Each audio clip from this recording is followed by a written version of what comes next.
13, 14 వచ్చాడు. అందరం కలిసి చెప్పు.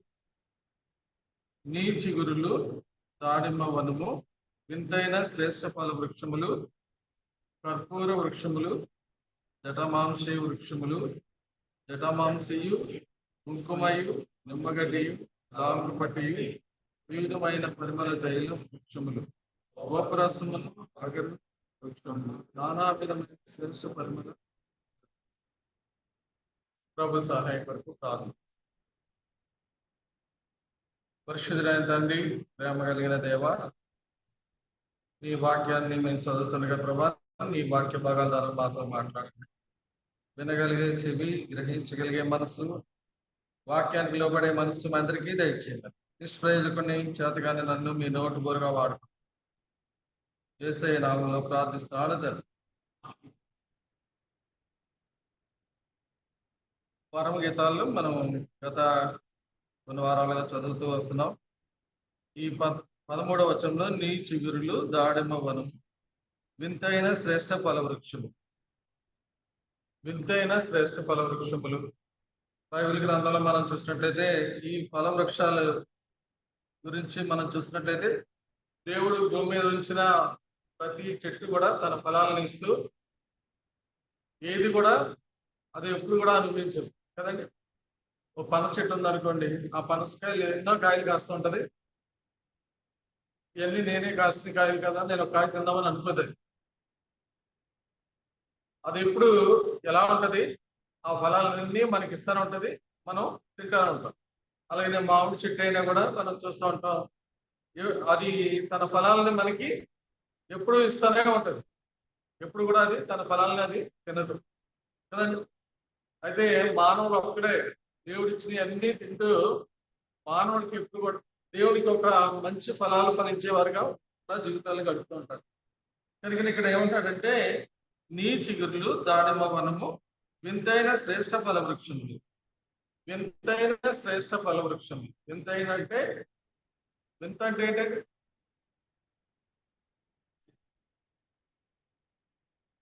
ఎవరో చేయింది ఒకరు చేస్తే అది వింతలా ఉంటుంది కదండి. ఒక చిన్నపిల్లోడు, ఒక ఎల్కేజీ పిల్లోడు బైబిల్ అంతా చెప్పేస్తాడంటే అదొక వింత.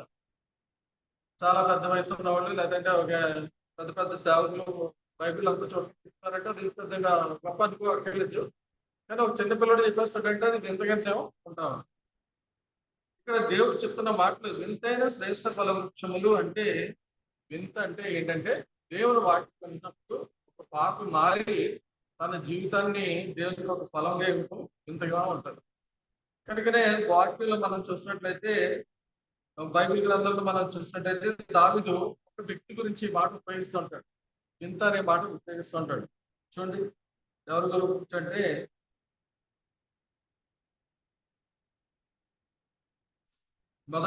రెండో సమూయేలు గ్రంథము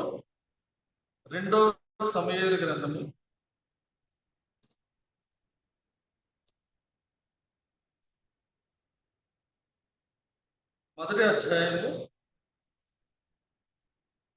25-26 వచనాలు. యుద్ధ రంగమందు బలార్జులు పడి ఉన్నారు, ఈ ఉన్నత స్థలములలో యోనాతాను హతమాయను. నా సహోదరుడా యోనాతాన, నీవు నాకు అతి మనోహరుడవైనవి.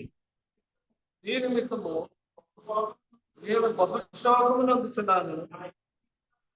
నా యందు నీకున్న ప్రేమ బహు వింతైనది.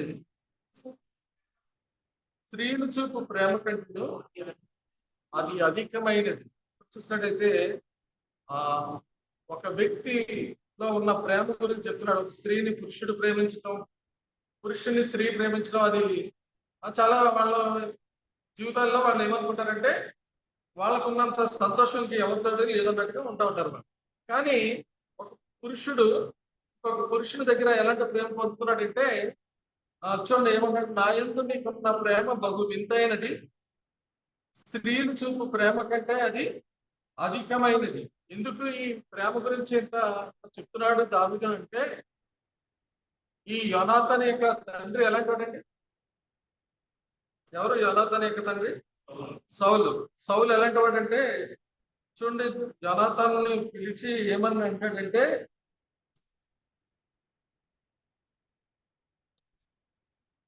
20 అధ్యాయము మొదటి సమూయేలు గ్రంథంలో 20 అధ్యాయము 30 కండి. సౌలు యోనాతాను మీద బహుగా కోప్పడి, ఆగడగట్టు దాని కొడుక, నీకును నీ తల్లి పాదమునకు సిగ్గు కలిగినట్టుగా నీవు యెష్షయి కుమారుని స్వీకరించిన సంగతి నాకు తెలిసినది కాదా? యెష్షయి కుమారుడు భూమి మీద బ్రతుకున్నంత కాలము నీకైనను నీ రాజ్యమునకైనా స్థిరత కలగదు కదా.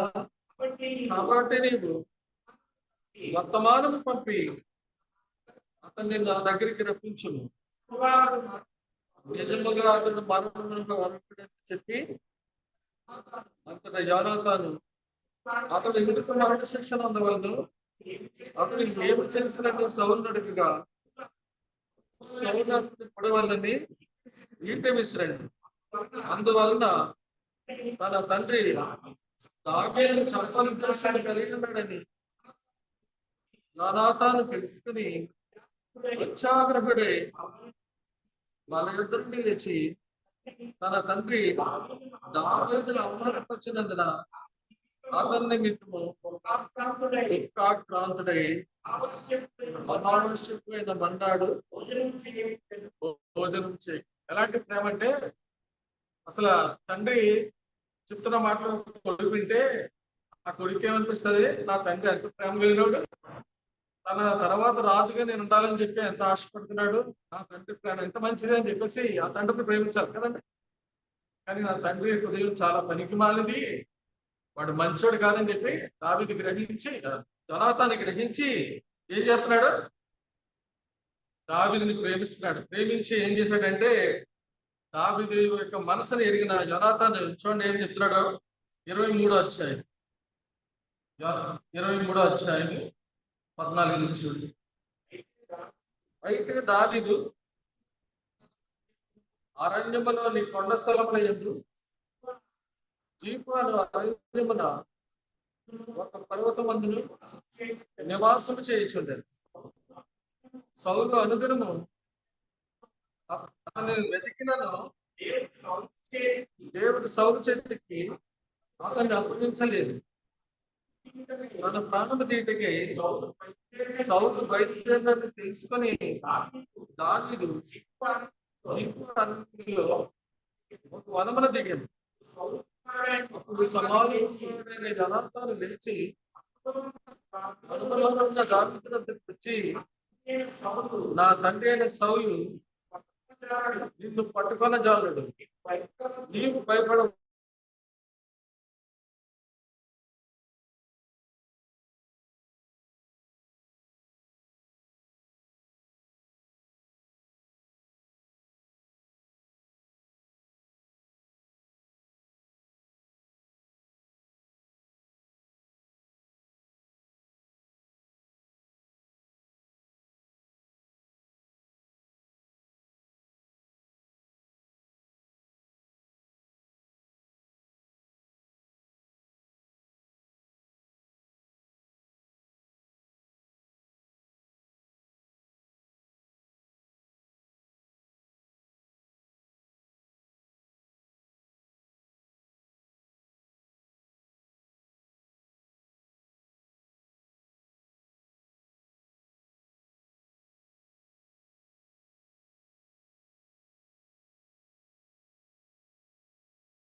అతని హృదయంలో ఏం లేదండి, పగ లేదు, ద్వేషం లేదు, అసూయ లేదు.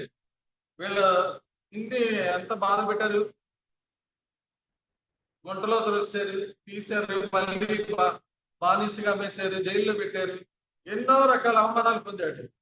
పొందినప్పటికీ కూడా వాళ్ళ ఒక ప్రేమ వచ్చినప్పుడు దేవుడు అతను ఏం చేశాడు, మంచి స్థితిలో తీసుకెళ్ళిపోయాడు యోసేపుని మంచి స్థితిలో తీసుకెళ్ళిపోతే వీళ్ళు అతని దగ్గరికి వెళ్ళే పరిస్థితి వచ్చింది. వాళ్ళని క్షమించాడు, ప్రేమిస్తున్నాడు.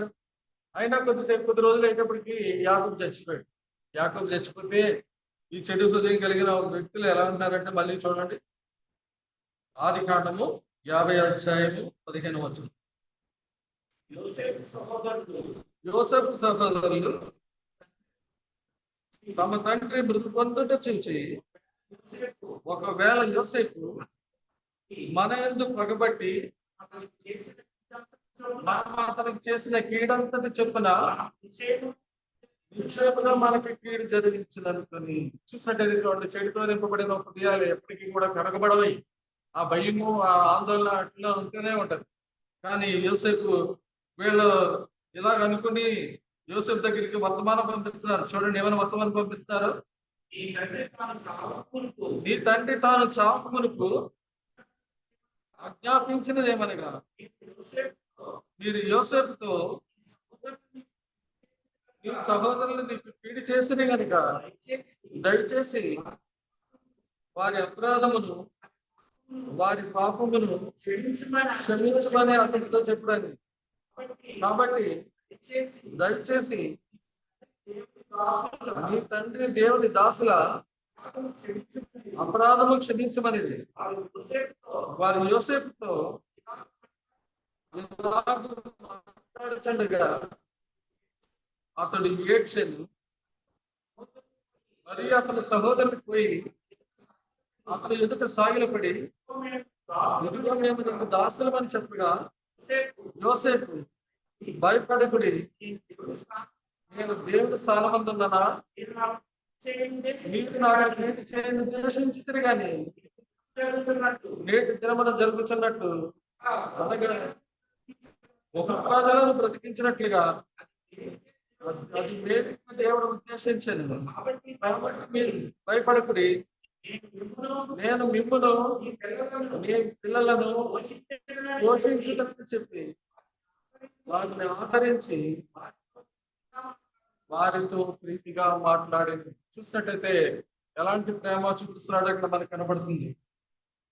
ఎలా మాట్లాడుతున్నాడండి, మీరు నన్ను నమ్మేసినందుకు భయపడకండి, మీరు చేయలేదు, అది దేవుడే చేస్తాడని చెప్పేసాడు.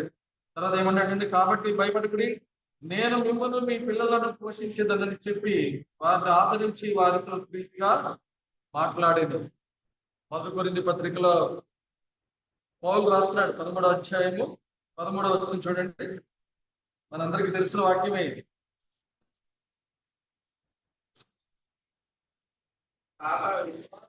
కాగా విశ్వాసము, నిరీక్షణ, ప్రేమ, ఈ మూడును నించును, వీటిలో శ్రేష్టమైనది ప్రేమే.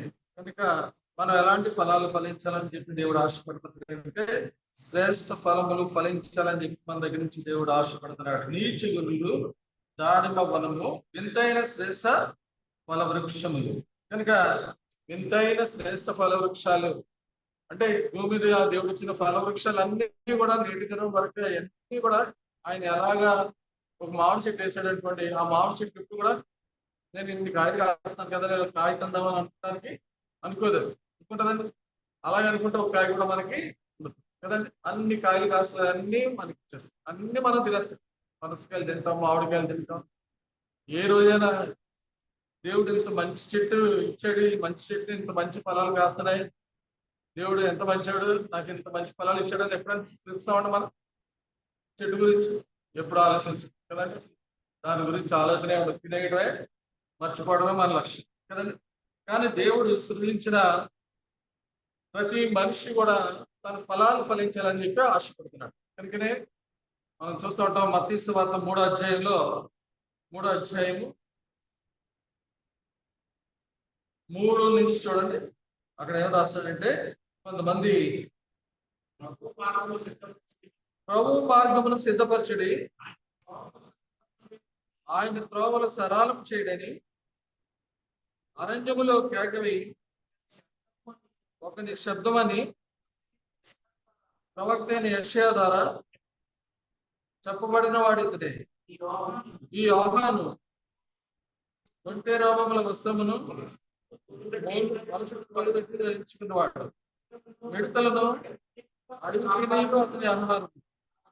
ఆ సమయమున యెరూషలేము వారును యోర్దాను వారందరును యొర్దాను నది ప్రాంతముల వారందరూ అతని యొద్దకు వచ్చి తాము పాపములు ఒప్పుకొనుచు యొర్దాను నదిలో అతని చేత బాప్తిసం పొందుచుండేది. అతడు పరిసయ్యులను సద్దుకైన అనేకులు బాప్తిసం పొందవచ్చున చూచి, సర్ప సంతానమా, రాబోయే ఉగ్రతను తప్పించుకున్నటకు మీరు బుద్ధి చెప్పిన వాడెవడు? మారు మనస్సుకు తగిన ఫలము ఫలించుడి. మారు మనస్సుకు తగిన ఫలం. చూడండి, ఇక్కడ కొంతమందిని ఏమో బాప్తిసం పొందడానికి వచ్చినప్పుడు వాళ్ళకి బాప్తిసం ఇచ్చాడు.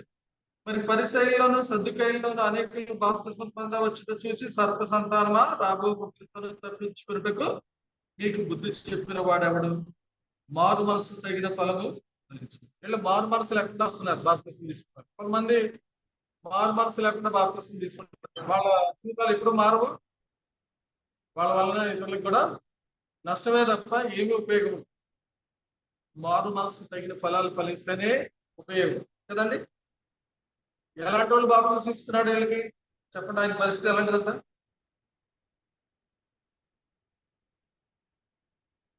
ఆయన ఏం తింటున్నాడు? ఆయన ఏం ధరించుకున్నాడు అంటే ఒంటె రోగముల వస్త్రం, వాళ్ళ చుట్టూ తొలిదట్టి, మిడతలు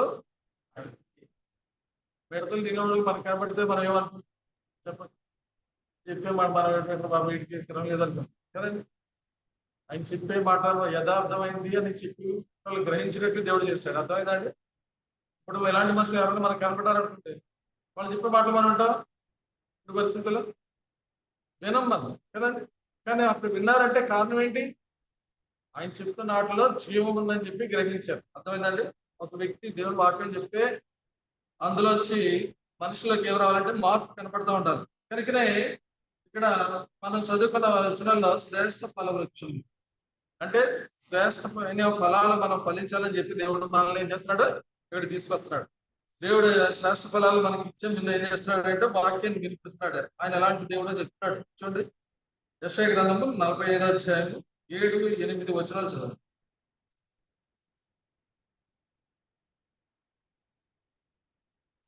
నేను వెలుగును సృజించిన వాడను, అంధకారమును కలుగజేయవాడను, సమాధానకర్తను, కీడును కలుగజేయవాడను నేనే. యెహోవాను నేనే వీటన్నిటిని కలుగజేయవాడను. ఆకాశ మండలము నీతిని కురిపించినట్లు అంతరిక్షమా మహావర్షం వర్షించుము. భూమి నెరలు పిడిచి రక్షణ ఫలించినట్లు భూమి నీతిని మొలిపించును గాక. యెహోవానగు నేను దాన్ని కలుగజేసి ఉన్నాను. భూమి నెరలు విడిచి రక్షణ ఫలించినట్లు నీతిని మొలిపించును గాక. వాక్యం వింటున్నప్పుడు మనలోనికి దేవుని నీతి రావాలి కదండి. దేవుని నీతి ఎలా వస్తుందంటే అబ్రహాము దేవుని నమ్మెను, అది అతనికి నీతిగా ఎంచబడినని చెప్పి మనం చూస్తుంటాం. అంటే వాక్యం వింటున్నప్పుడు ఆ వాక్యానికి విధేయత చూపించాలి, భయపడాలి. అప్పుడే మనలోనికి ఆ నీతి వస్తుంటది. కనుకనే దేవుని వాక్యంలో మనం చాలాసార్లు చదువుతుంటాం. రోమపత్రిక 2:13 ఏముంటుందండి? ధర్మశాస్త్రం వీరివారు దేవుని దృష్టికి నీతిమంతులు కారు కానీ ధర్మశాస్త్రమును అనుసరించి ప్రవర్తించేవారే నీతిమంతులుగా ఎంచబడతారని చెప్పి దేవుని వాక్యం సెలవిస్తుంది. కనుకనే వింతైన శ్రేష్ఠ ఫల వృక్షాలు మనం ఫలించాలంటే దేవుని వాక్యం వింటున్నప్పుడు మనలోనికి ఆ మార్పు రావాలి. వింతైన ప్రేమ ఎలా చూపిస్తున్నారు? యోనాతాను ఎందుకు చూపించాడు? నా తండ్రి చనిపోతే నా తండ్రి తరపు నేనే రాజుని అవ్వాలి కదా, నా తండ్రి నా మంచి కోసమే కోరుతున్నాడు కదా అని ఏమన్నా ఆలోచించలేదు. అది ఆలోచించలేదు. నా తండ్రి చేసేదంతా కూడా తప్పు. నా తండ్రిలో మంచి హృదయం లేదని చెప్పి గ్రహించి దావీదుతో ఏమంటాడంటే, నువ్వు ఇశ్రాయేలుకి రాజు అవుతావు, నేను నీకు సహకారిగా ఉంటానని చెప్పాడు. చెప్తే అక్కడ దావీదు అన్ని గుర్తు చేసుకొని, నా సహోదరుడా, నువ్వు చూపు ప్రేమ స్త్రీలు చూపిన ప్రేమ కంటే నీ ప్రేమ బహు వింతైనదని చెప్పి అతని గురించి ఏడుస్తూ వచ్చినట్లుగా చూస్తున్నాం. యోసేపు చూసినట్టయితే వాళ్ళ అన్నలు పగబెట్టారు.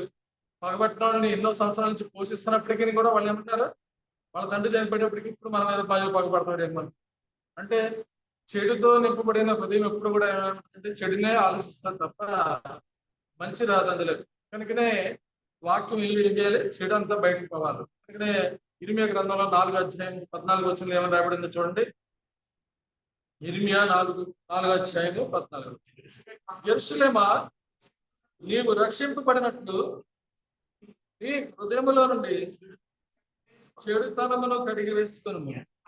ఎండాల వరకు నీ దుష్టాభిప్రాయములు నీవు కలిగి ఉండవు. కనుక యెరూషలేమా, నీవు రక్షించబడినట్లు నీ హృదయంలో నుండి చెడుతనం కడిగేసుకున్న హృదయంలో నుంచే ఏ వాసనలు వస్తే మంచి వాసనలు వస్తాడు. లేదంటే పరిమళ ద్రవ్యాలు, ఇవన్నీ కూడా పరిమళ ద్రవ్యాలు వాసన ఇవ్వాలంటే, ఆ వాసన మనం పీల్చాలంటే నిర్గమాకాండంలో 30వ అధ్యాయంలో మోషేకి దేవుడు ఎంత అలాంటి క్రమం నేర్పించాడంటే, పరిమళ ద్రవ్యాలని ఆ వాసన ఇవన్నీ కూడా మనం పీల్చే ముందు, మందిరంలోకి వెళ్ళే ముందు మనం ఎలా ఉండాలి అంటే మనం కడుక్కోవాలని చెప్తున్నాడు. చూడండి ఎలా కడుక్కోవాలని అన్ని రాస్తున్నాడు ఇక్కడ. 30వ అధ్యాయం 15 చూడండి. మరియు యెహోవా మోషేతో ఇట్లా, నేను కడుక్కొనుటకు నీవు ఇత్తడితో దాని గంగాళమును ఇత్తడు పీటను చేసి ప్రత్యక్షపు గుడారమునకు బలిపీఠమునకును నడుమ దాన్ని ఉంచి నీళ్లతో నింపవలెను. ఆ నీళ్లతో అతని కుమారులను తమ చేతులను కాళ్ళను కడుక్కునవలెను. ప్రత్యక్షపు గుడారమునకు వెళ్ళినప్పుడు ప్రేమ చేసి యెహోవా హోమధూపము అర్పించుటకు బలిపీఠమునకు వచ్చినప్పుడు తాము చాపేండినట్లు నీళ్లతో కడుక్కునవలెను. తాము చాపేండినట్లు తమ చేతులను కాళ్ళను కడుక్కునవలెను. అది వారికి అనగా అతనికిని అతని సంతతికిని వారి తరతరములకు నిత్యమైన కట్టగా ఉంటుంది. కనుక ఈ పరిమళ ద్రవ్యాలు వాసన ఇవన్నీ ఇచ్చే ముందు ఈ తయారు చేయడానికి వెళ్తున్నప్పుడు ఎన్ని నియమ నిబంధనలు ఉన్నాయి అన్ని ఇక్కడ రాయబడి ఉన్నాయి.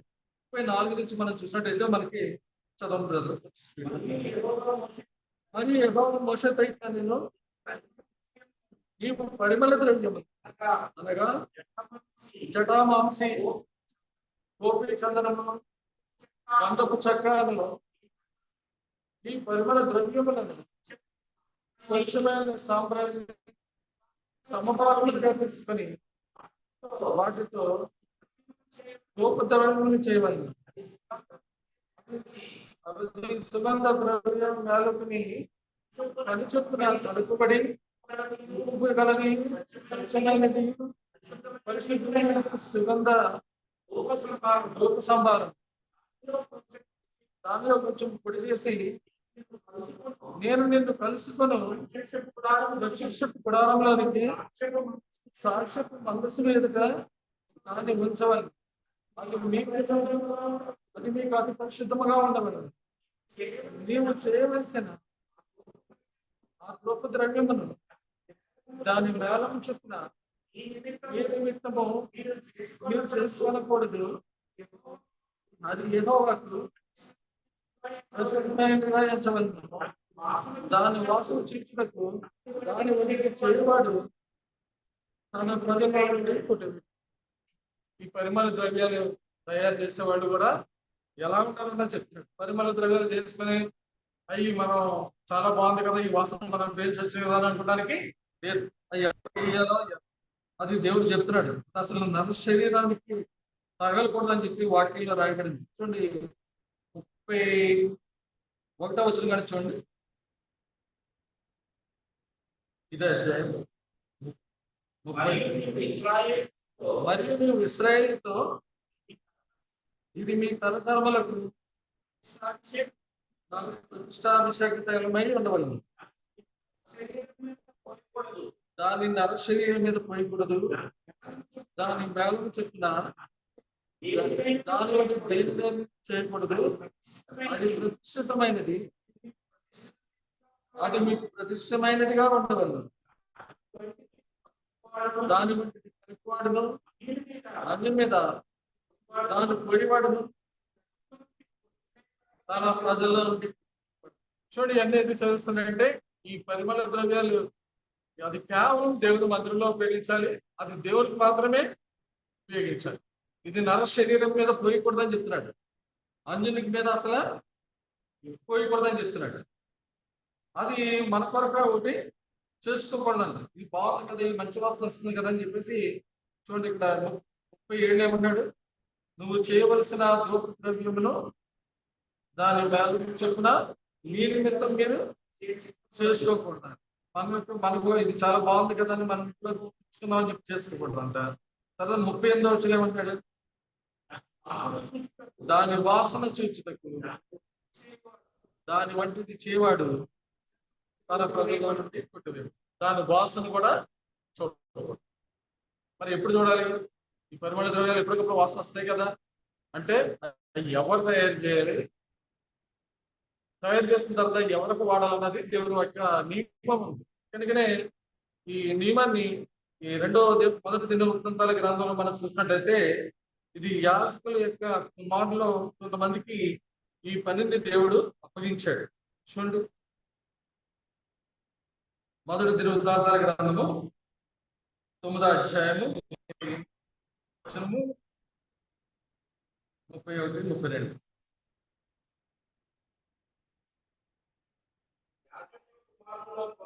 యాజకుని కుమారులలో కొందరు సుగంధ వర్గములను పరిమళ తైలము చేయదు. లేవిలో సంతతి వాడైన శల్లుము కుమారుడైన మతత్య విధివంతమైన నిలిచబడింది. వారి సహోదరులకు కహతీయుల్లో కొందరికి విశ్రాంతి దినమన సముద్రంలో సిద్ధం చేయ పని కలిగింది. చూడండి ఎవరు చేయాలంటండి చెప్పండి. ఇప్పుడు యాజకుల కుమారులకు కొంతమందికి ఈ పని అప్పగించారు. అందులో ఎవరు అప్పగించాడు చెప్పాలి? ఏ సంతానం ఉంది ఇక్కడ? కోరాహు సంతతి. కోరాహు ఎలాంటి వాడు? తిరుగుబాటు చేస్తున్న వ్యక్తి. ఎంత తిరుగుబాటు అంటే దేవుని మీదకి ఈయన తిరుగుబాటు చేయడమే కాకుండా ఈయన కూడా ఇంకా ఎంతమంది తీసుకెళ్ళాడు? 250 మందిని తీసుకెళ్ళాడు.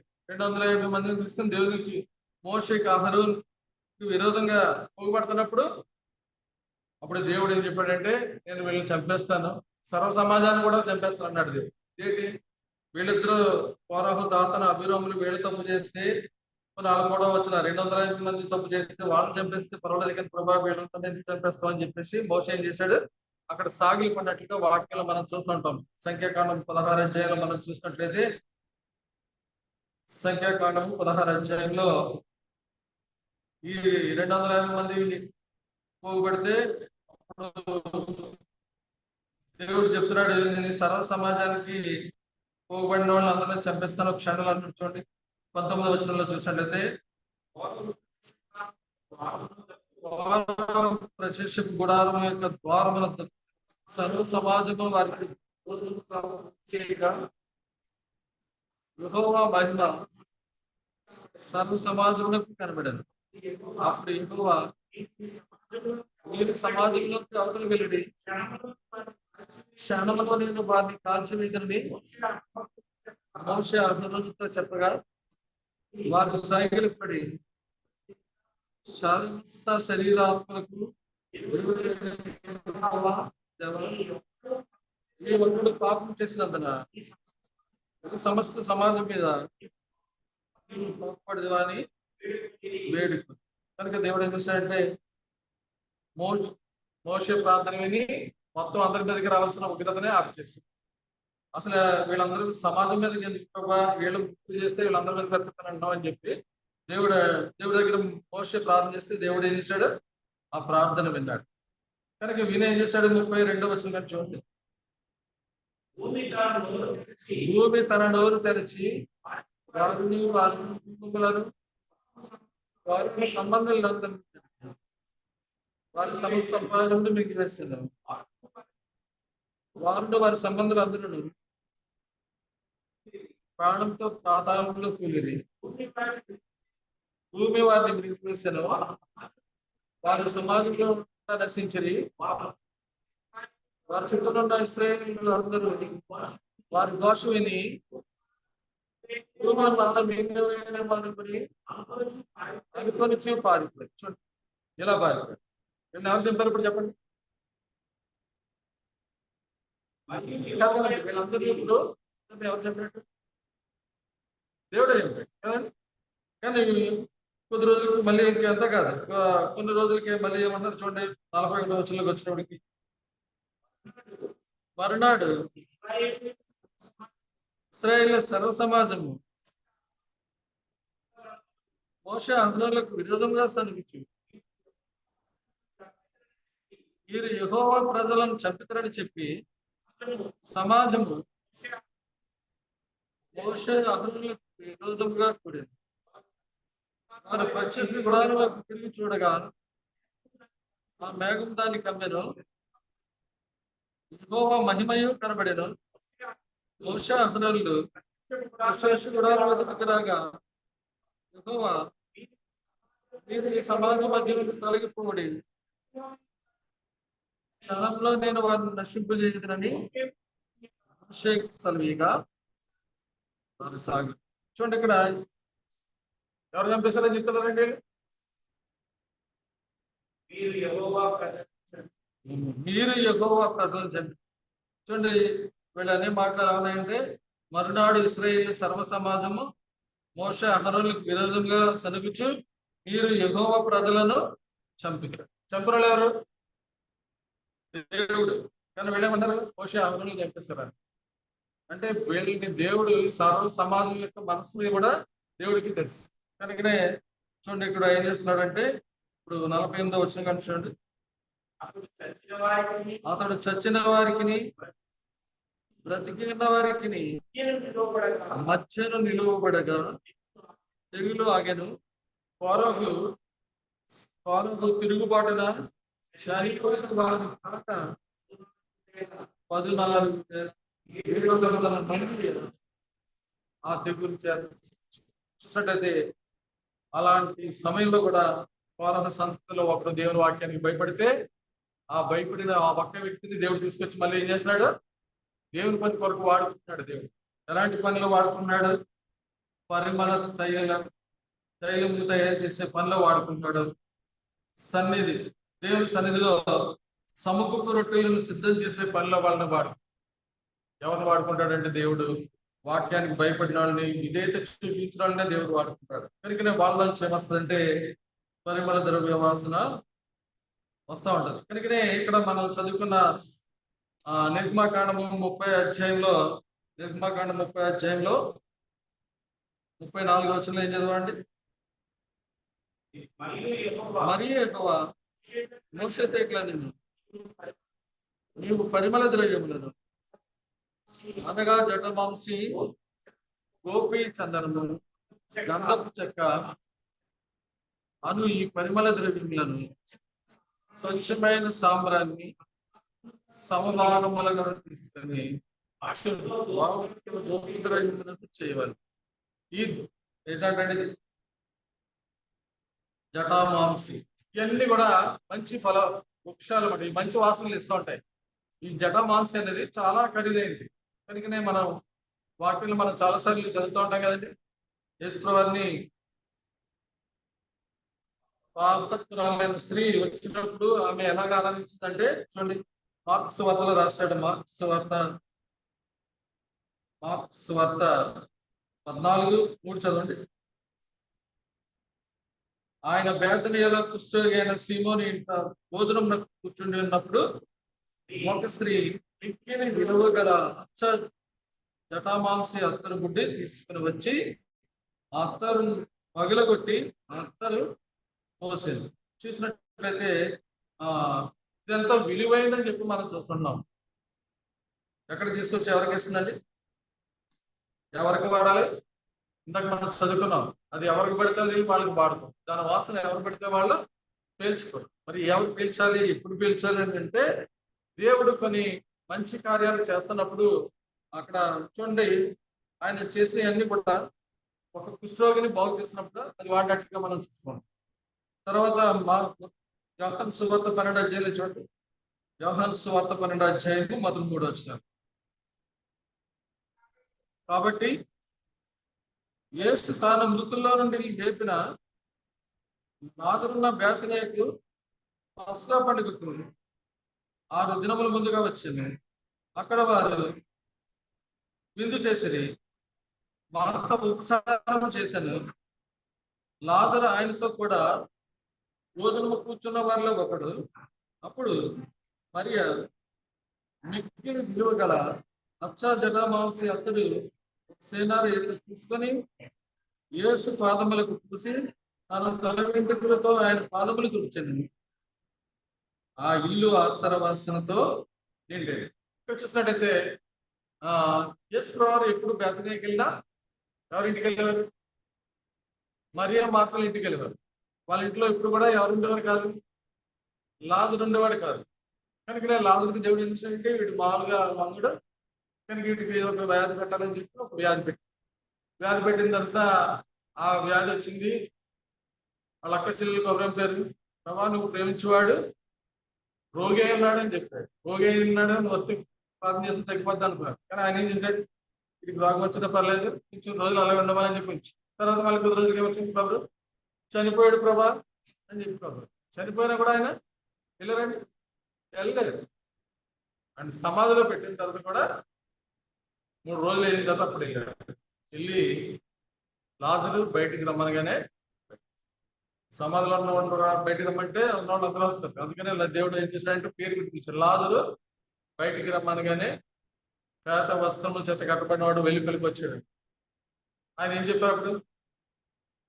ఆ కట్లు కట్టిన వాళ్ళు మీరే కట్లు విప్పండి అని చెప్పారు. ఆయన కట్లు కూడా తెగిపోతే తెగిపోతాయి, కానీ కట్టిన వాళ్ళకి ఏం తెచ్చుంటుంది? మనమే కదా కట్టామని చెప్పేసి వాళ్ళు గుర్తు చేసుకుంటారు వాళ్ళు కదండి. గుర్తు చేసుకుని వాళ్ళు ఏమవుతారంటే మార్పు చెందారు. ఇప్పుడు యేసు ప్రభువును చూడటానికి ప్రజలు రావట్లేదంట. చూడండి రాస్తున్నాడు ఇక్కడ 9వ వచనం చదవండి. కాబట్టి యూదులలో సామాన్య జనులు ఆయన అక్కడ ఉన్నాడని తెలుసుకుని యేసును చూచుటకు మాత్రమే కాక మృతుల్లో నుండి ఆయన లేపిన లాజరును కూడా చూడవచ్చును. అతను బట్టి యూదులలో అనేకులు తమ వారిని విడిచి విశ్వాసం. చూడండి ఎలా ఉందంటే యేసువారు కదండి, యేసువారు మృతుల్లో నుంచి లేపిన లాజరును కూడా చూడవచ్చు. అతనిని బట్టి యూదుల్లో అనేకులు తమ వారిని విడిచి యేసునందు విశ్వాసం ఉంచారు. కనుక పరిమళ వాసన ఇప్పుడు ఎవరి నుంచి వెళ్తుంది? లాజరులో నుంచి బయటకు వెళ్తుంది. అర్థమైందండి? దేవుడు మనల్ని పాప శాపం నుంచి విడిపించాడు. మనలోంచి ఏం రావాలి? ఒక మంచి వాసన రావాలి. ఎక్కడికి వెళ్తే ఒకటి శుభార్త చెప్పాలి, పక్కన వాళ్ళకి శుభార్త చెప్పాలి. మనం ఎక్కడ పని చేస్తాం అక్కడ పని చేసే వాళ్ళ దగ్గర శుభార్త కొంచెం చెప్పట్లేదండి. కారణం మనలోంచి వాసన రావట్లేదు.